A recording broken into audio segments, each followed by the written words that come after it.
political moderation in our politics today, super hyper polarized world. Canadians, my friends, we need to be talking about Ukraine and what Canada needs to be doing about it. Hey, Moeed, thank you for that. Um, we're finding ourselves at a crossroads for a few reasons. One, I think that sentiment is changing on Ukraine and our support for Ukraine. And second, we have the president-elect Donald Trump coming into office, who has a very different approach to Ukraine. And there was a policy that was put forward in April of this year that I think we really should read and listen to, because this shows some interesting highlights of Trump's framework of how he'll approach Ukraine. Before we get into that, folks, if you haven't already, hit that subscribe button, like, share, comment. Again, I am really trying to get us to a place of political moderation again, less polarization. I want us to get into more policy discussion, not rhetoric. You know, the rhetoric in mainstream media today is just wild on both sides, all sides, it seems. The more inflammatory it goes. And I just don't think that's healthy. I don't think that's beneficial for our government as a whole. Also, if you're a longtime subscriber, you know I've had like one light. I found an old light in my closet, and it seems to be lighting up my room and my face better. Oh, I need to put on the light behind me. Give me a second. But that's what I'm trying to do here, folks. I'm trying to get us back to a place where we can talk about politics in a more respectful way. When it comes to Ukraine, folks, let me just be clear. Canada spends we're going to spend $4.5 billion this year on Ukraine. $4.5 billion of a $30 billion budget, which is our defense budget, is sizable. I believe it's 20-ish% of our defense budget. If in fact those numbers are correct, it's sometimes a bit odd to find the exact numbers of our defense budget in Canada. So if we're spending 4.5 billion on Ukraine, that dwarfs other countries in the European Union that some would argue stand to be perhaps even more threatened by Russia's invasion, more so than Canada. So it is a bit peculiar, to be honest, that Canada is supporting Ukraine to the level that it is. Um, the other thing that we have to also remember, it's not just the money. There's a lot of political capital that Ukraine holds in Canada. Um, and I'll get into that in a second. Something, again, that I am really concerned with as a Canadian, because to me, it seems like there is real political power that has been delegated to Ukraine without the ability to question it. And I've always had these kind of thoughts. I remember when Crimea was annexed back in 2014. Leading up to that, Stephen Harper was adamant in doubling and tripling down on supporting Ukraine. This despite, I think, some real concerns about Ukraine's corruption, Ukraine's internal capacity to function as a state, and its ability to address some of the longstanding issues in Ukraine that people really just don't want to discuss more. And one being neo-Nazism, which is actually a big issue in Ukraine. So Canada's longstanding support for Ukraine, to me, is a bit peculiar. And you might be asking why. And when I went on the Ukrainian Canadian Congress's website, which is a civil society organization, I found YouTube videos of all the major federal political party leaders, Jagmeet Singh, Pierre Poilievre, and Justin Trudeau, all talking about how Canada supports Ukraine. Now, this isn't, to me, I'm not at all suggesting that we stop supporting the Ukrainian people. We stop supporting um, their kind of plight, because they are being the victim of an aggressor to which is their neighbor. So don't get that twisted. But I think it's very important that we ask the why, because there are many conflicts in the world where we are not active in. And many would argue If not them, then why not this other country that is experiencing an invasion, that is experiencing uh, the the the aggression by an aggressor. There are many communities that are also facing the aggression of their own state. Canada does not get involved in many conflicts for a host of geopolitical reasons. Um, and I think we're getting involved in Ukraine because of geopolitical reasons, not necessarily because it's the quote right thing to do, which is often an argument I hear from those on the left. It's a moral thing to do. Well, if we do say that this is in fact a moral thing to do, then why are we not involved in every immoral invasion in the world? Period. Stop. I mean, the reality is we're not, and we can't be. But more so than that, why are we giving Ukraine a sizable portion of our defense budget every year since 2022? I believe the number stands at around 22 billion that Canada has supported Ukraine since the invasion in February 2022. 22 billion, anywhere from 19 to 22 billion. It's a large number. I'm just going to let that number sink in for a second.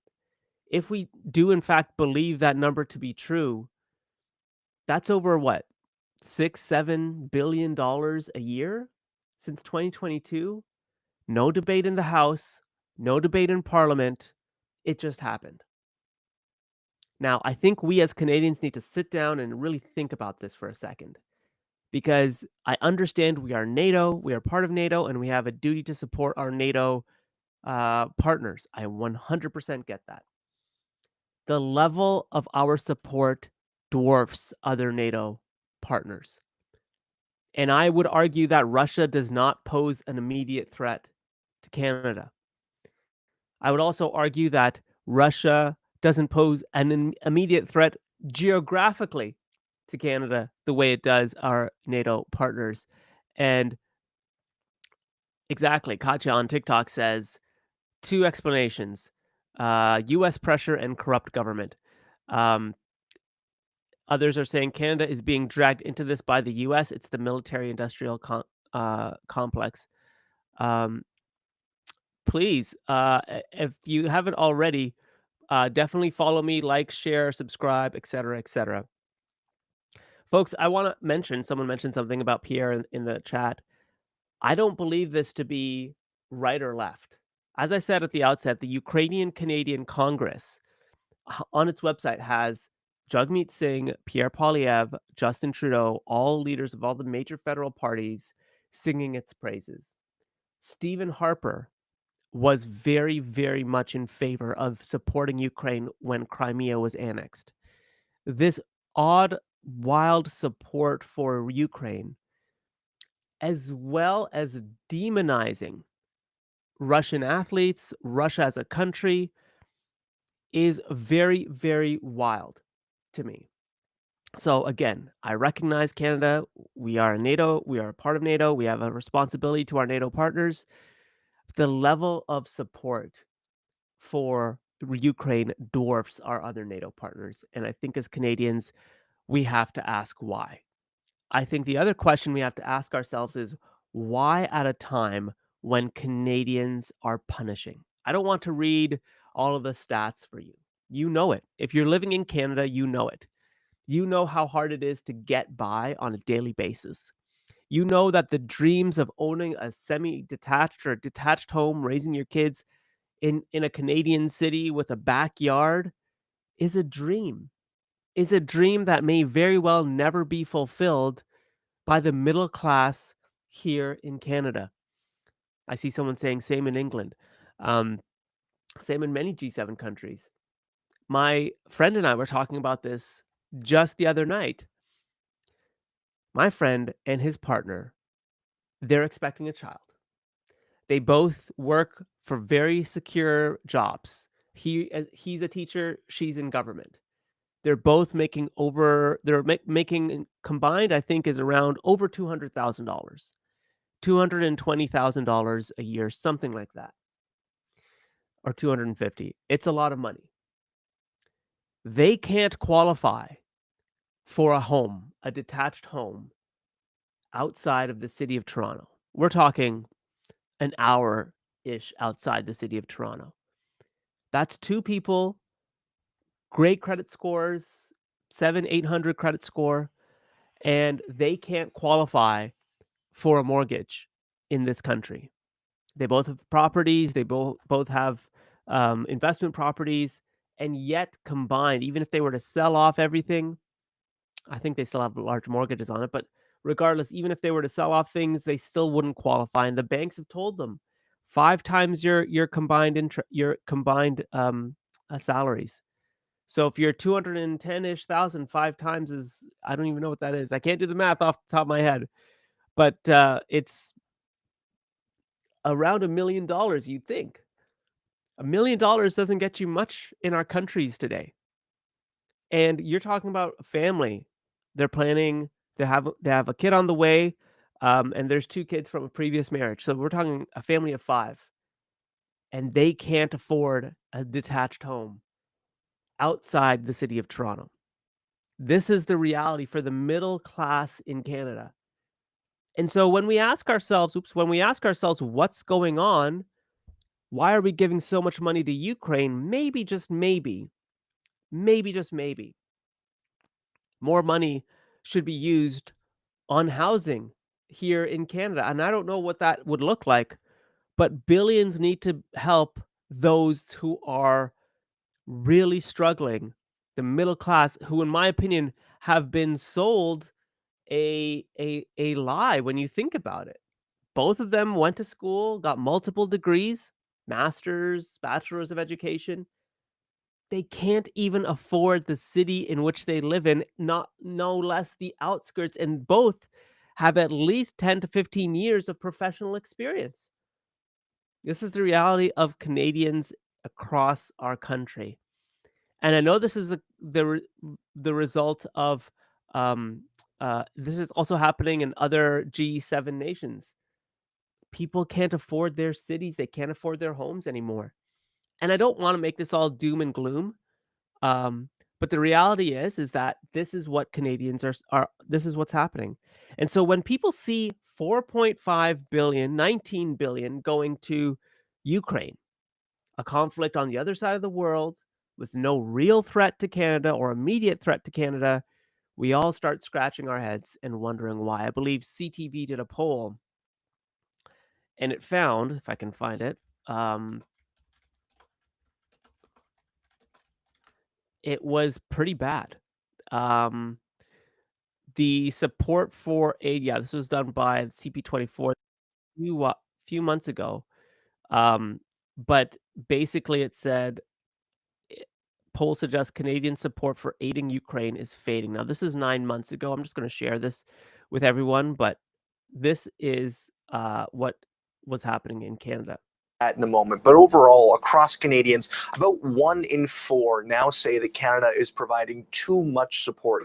That's up from 13% back in 2022. At the same time, the number of people who say Canada's not doing enough has been cut in half, 38% to 19%. So across the board, you're seeing less support for aid towards Ukraine. And that happens in every aspect of support. It's not just military aid, it's humanitarian aid, it's embargoes, it's weapons, it's munitions. This goes for any kind of potential aid that Canada has been sending. So we can see, support for Ukraine is going down. That was 9 months ago. I think that number is higher. Someone on TikTok asks, "What university did I go to?" I went to, where did I go? Can't even remember. Carleton University here in Canada. Folks, so that's why so many people are really wondering what's going on. And it's what's weird about this, folks, and this is what I want us to discuss as a country. Um, there was no debate in the House of Commons about our support for Ukraine. I question that. I question what is going on and why is it that there was no real debate in the House of Commons? Why is it that it seems to me that, like, Pierre Poilievre and Jagmeet Singh just overwhelmingly support Ukraine. There hasn't been, to my knowledge, someone please correct me if I'm wrong, um, debate about Canada's support for Ukraine by either party. It seems like both parties are very much in support of this. Um, so someone asks, what can we do about this? There's a lot of things that we can do.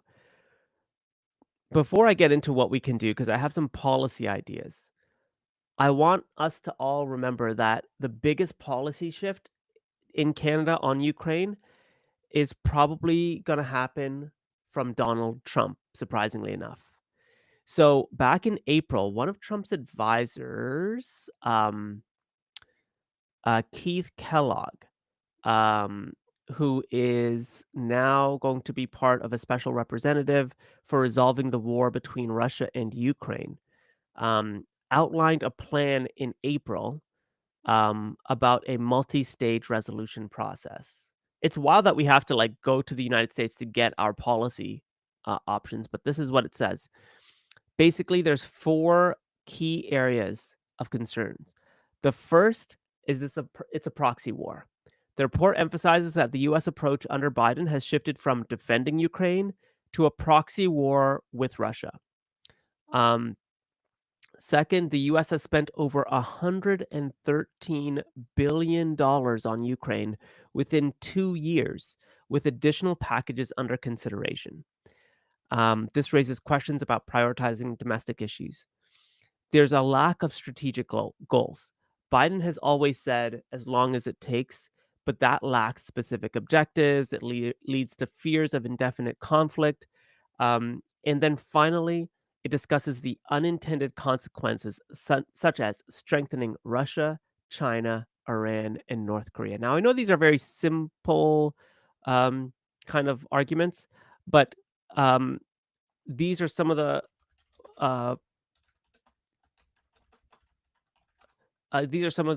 policies that is being discussed. Now, there's a few things that it suggests in this. Hi, everyone. Sorry for missing some of the comments. Folks, if you haven't already, definitely hit that subscribe button, like, share, tell all your friends. I'm really trying to share more open-minded conversations, and it's the name of my podcast too, Open Minds with Christopher Balkarin. So definitely share if you can. So, what does this paper suggest? The America First, Russia and Ukraine, which is the paper that will guide Trump's policies. 1. De-escalation. The U.S. should prioritize diplomatic negotiations over military aid to find a resolution, engaging all stakeholders, NATO, Russia, and Ukraine in meaningful talks. Second, there has to be clear, measurable strategic objectives, such as negotiating specific territorial gains. This is perhaps where liberals will get upset, or steps toward a negotiated settlement. Period. Full stop. I think that Russia will take over those eastern portions of Ukraine because the United States and Canada cannot continue to support it at the current level. Third, the United States should reduce military aid to Ukraine to avoid escalating the conflict into a prolonged proxy war. The United States has been there, Canada has been here. We have all been here on proxy wars. Exactly, where it says 28 billion and counting has been given to Ukraine. Finally, the reprioritizing domestic concerns. Again, like I talked about before, the report says inflation, infrastructure, and economic inequality have not been discussed enough, and that money needs to be used for those purposes. The United States should avoid policies that provoke Russia unnecessarily, such as endorsing NATO expansion or supplying advanced weaponry that could escalate tensions. This goes without saying. Do not poke the bear. Simply put, we don't have the ability to protect Ukraine and other countries. You don't poke the bear. This is like ancient wisdom, you just don't poke the bear. Europe should be pushed for greater financial and military contributions. It is unfair that the United States and Canada are paying way too much to support Ukraine in comparison to our European counterparts who have a lot more at stake. Countering the geopolitical fallout, Russia, China, Iran is an axis. It requires long-term strategy that go well beyond Ukraine. The US should focus on strengthening its global alliances and reducing reliance on hostile powers. Greater transparency about the goals and costs of Ukraine aid should be provided to the public with open debate on the risks of escalation. I've been saying this for a long time if you've been following me. And then the US should avoid completely Ukraine as a proxy to weaken Russia. Focus instead on stability and conflict resolution. These go without saying. A lot of these things, if you haven't already, hit that subscribe button because I have been saying these things forever for those that know me. And it just never ends in a positive way. Folks, I wanted to talk about this as well. There's also something we have to chat about too here in Canada. We're one of the world's largest grain producers. Having Ukraine's grain production offline or significantly inhibited because of this war benefits grain prices, which benefit, top grain producers like Russia, like Canada. That's a sad reality. But we need Ukraine back online with its grain exports back online because the world needs Ukraine's grain exports back online, specifically the continent of Africa, which right now is probably paying more in grain imports than ever before because of the war in Russia and Ukraine. And Canada stands to benefit greatly by these higher prices. But what we could do instead, we could actually build a grain supply chain network. I know this is out pie in the sky thinking. Out east to the St. Lawrence Seaway, off to the Horn of Africa. That could be a reality. It's something we could do. I don't know if it's possible, but it's something we could at least explore to help the African continent with grain prices and grain production. We know Africa utilizes grain at a high number. I forget the percentage, but it is quite high. So all of that say a railway, exactly. All of that said, what is outlined in the America First, Russia and Ukraine policy by Keith Kellogg will in fact influence Canada's stance because it will no longer be feasible with public perception and our neighbors to the south to continue to support Ukraine in the numbers in which we're doing so. It just wouldn't be possible at all. Folks, I wanted to touch on something that really has been, I've mentioned this. I've mentioned this several times before on this channel, and it's something that I really, really want us as Canadians to talk about. That is the alignment of the Ukrainian Canadian Congress and their advocacy and federal policy. So we know that the Ukrainian Canadian Congress is very effective at advocacy here in Canada. Like I said before, Jagmeet Singh, Pierre Poilievre, Justin Trudeau, they have all spoken at the Ukrainian Canadian Congress. I'm certain Stephen Harper did as well before. That tells me this is nonpartisan. This is not about right and left. This isn't about liberal and conservative. This is about the power that this group has in our politics and in our government. And I think we should be talking about this. I'll give you a couple examples. Before I do, I just want to say that civil society organizations exist for a reason. Civil society organizations exist because sometimes governments just don't know what they don't know. And we being governments rely on civil society organizations to help them fill the gaps of what they don't know. So if you think about it, governments can't be doing focus groups with all underrepresented groups all the time, 100% of the time. It just doesn't have the resources, the policy, objective people, the infrastructure necessarily to do that. And besides, to be honest, you want civil society to tell government where they're going wrong or right, because that's effectively democracy. Civil society orgs help fill in the gaps that are left by government policy, because again, governments can't be everywhere. So, on things like the LGBTQ, there are many prominent LGBTQ groups like the 519, Gale Canada, others who talk specifically about some of the gaps in federal policy. And the government works with those leaders to say, oh, that makes sense. We're going to incorporate that. Oh, that doesn't make so much sense. We're not going to incorporate that. It's always like a push and a pull. And sometimes there's advocacy groups that absolutely detest the government, detest everything about the government. And still, if you're a good leader, you'd actually listen to them because they're telling you, in so many words, your blind spots, the areas that you're missing with your policy completely. The people that are feeling completely left out by your policy. Now you have two ways of going about this. You can write them off as lunatics, or you can lean in and say, man, you might not agree with me 100%, but you raise some good points. And there are people that are going to be left out of our policy by the nature of it being a policy. There will be winners and there will be losers. So there's this dance that civil society does with government. It's a dance between citizens and their government. And again, not every policy will be enacted. But then there's the Ukrainian Canadian Congress.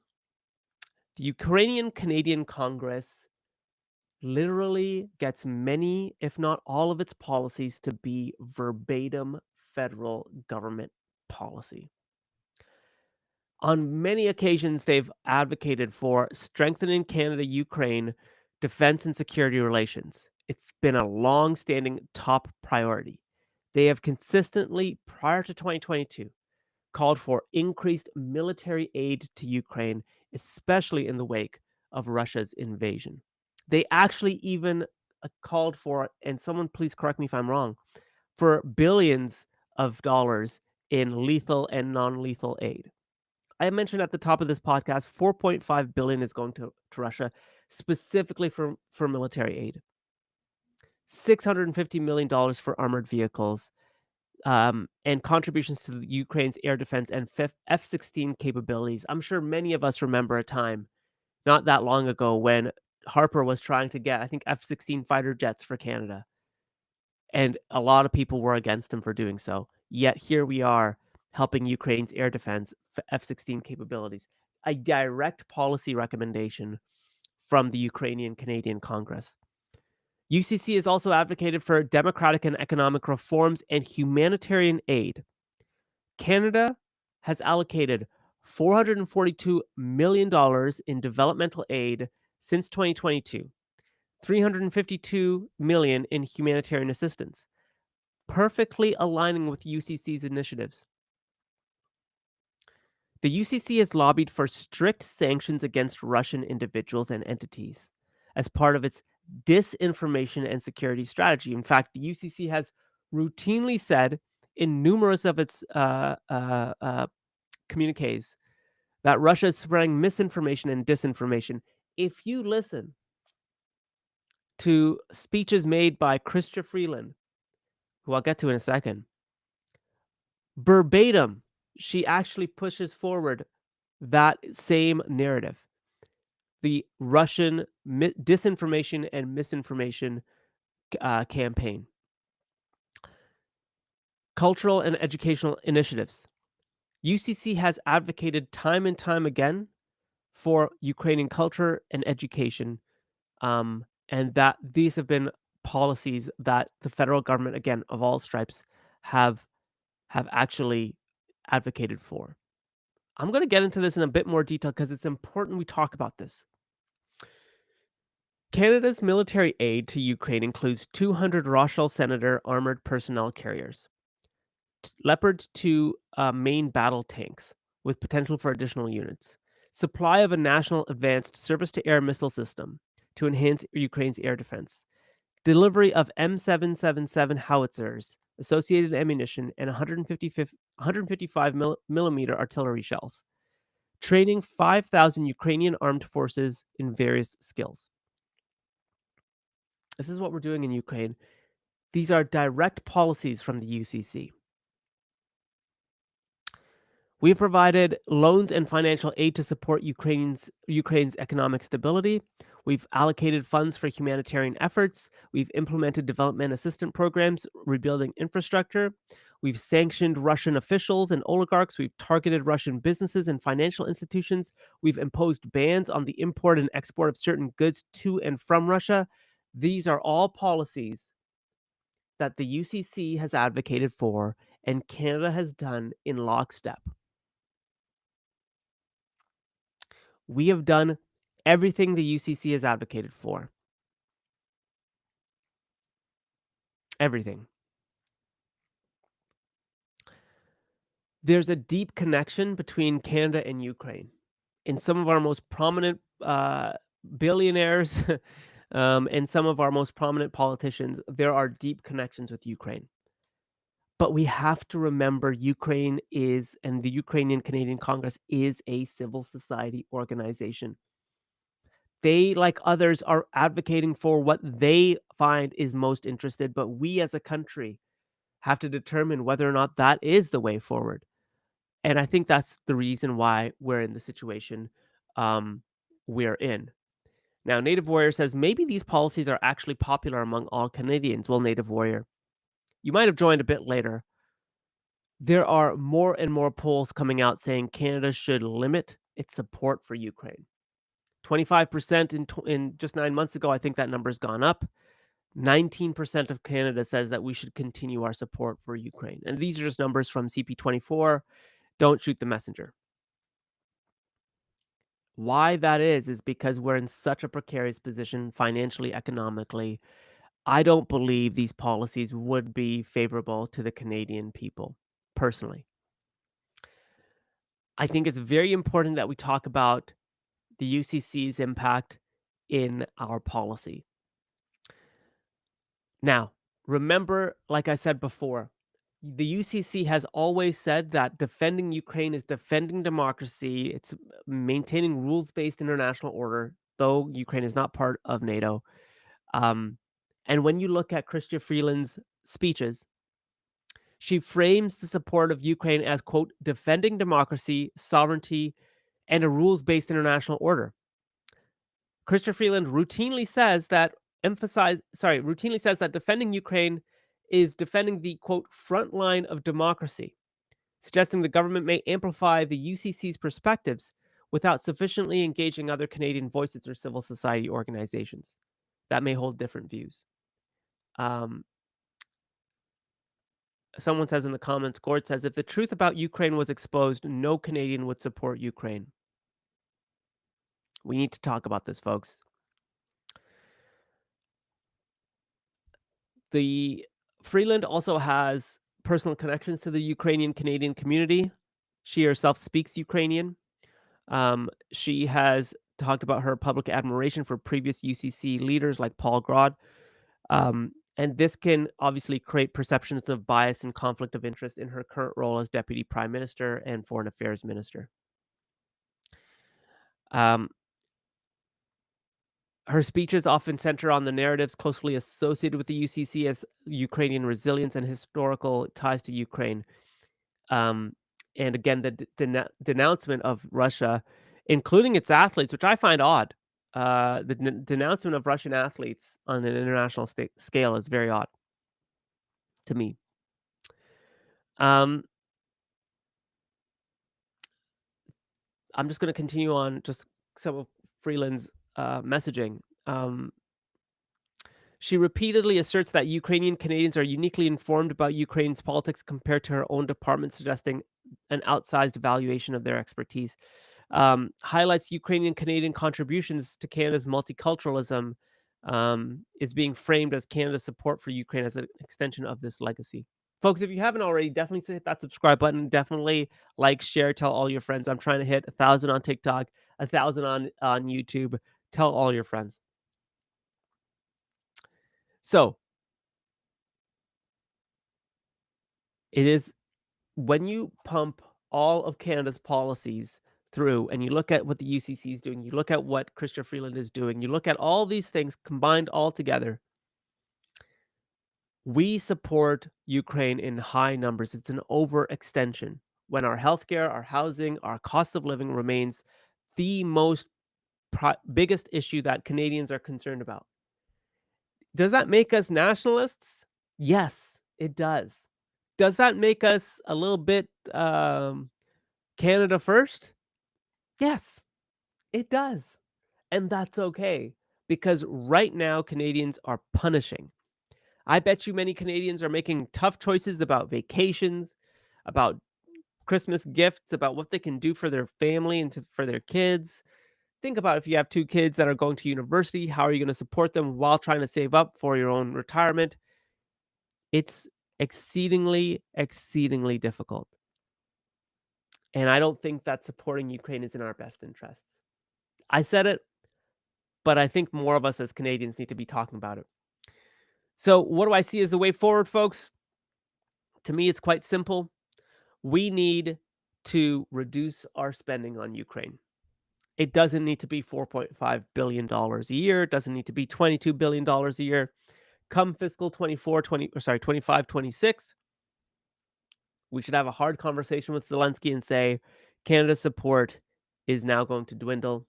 We have more pressing issues here at home, and Canadians are falling out of support for Ukraine. We take that on the chin and we say, we're here to support for transition. We understand that there will be potentially a territorial agreement with Russia and Ukraine, and we're here to help establish proper negotiations. If negotiations need to happen, we're more than happy to work with our NATO partners to make sure that happens in a respectful way. But we will reduce our support down to zero militarily. Maybe we continue some humanitarian support, but we're not in a position to support Ukraine to the level that we are. And moving forward, that's the responsible thing to do. That's the responsible thing to do. We're at an inflection point in our country, and it's time for us to start thinking about where we see ourselves long term. So, folks on TikTok, stay on YouTube. I'd love for you to let me know what you think in the comments below. Tell me what you think. Again, my name is Christopher Balkrin. I'm the host of the Open Minds podcast and the Open Minds live show. Hit that like button, definitely subscribe, and I'll catch you in the next one. So, folks, that was it for my YouTube live.